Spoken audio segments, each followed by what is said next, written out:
Our next speaker is a New York Times best-selling author of The Women Who Raised Me.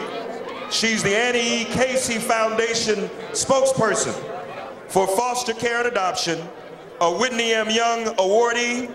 She has won 12 NAACP Image Awards. We all know and love her as Drusilla Winters on The Young and the Restless. Please welcome Victoria Rowell.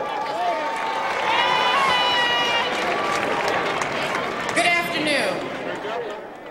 As a union member of AFTRA, Screen Actors Guild, and many other unions, I bring to you a message. James Baldwin said, "We must resist at whatever cost the fearful pressures placed on one to lie about one's experience."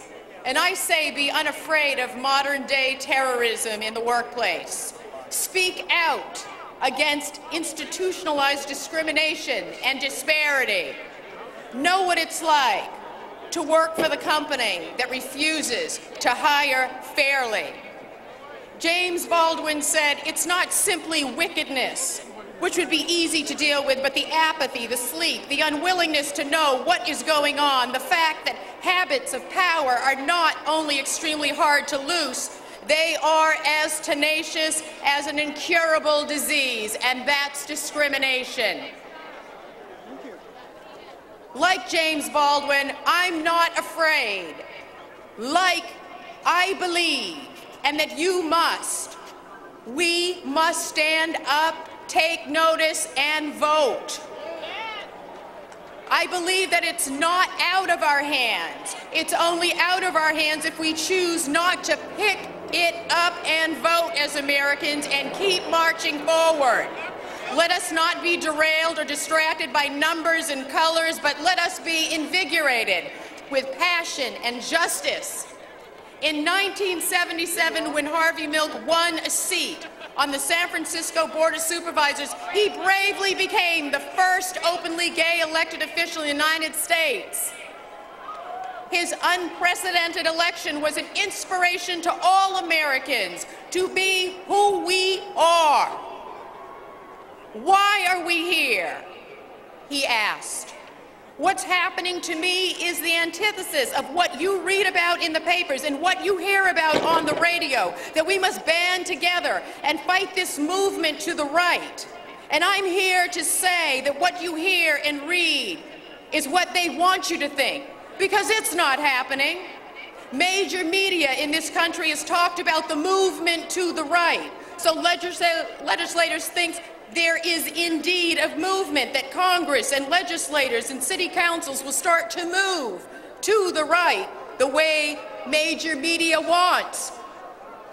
Harvey Milk went on to say, "It's important that gay people run for office and get elected. It is not enough anymore just to have friends represent us, no matter how good that friend may be." Black communities made up its mind a long time ago that myths cannot tell the story.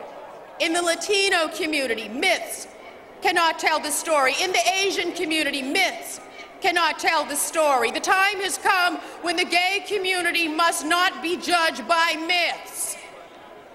Like every other group, we must be judged by our leaders and by those who are themselves gay, those who are visible.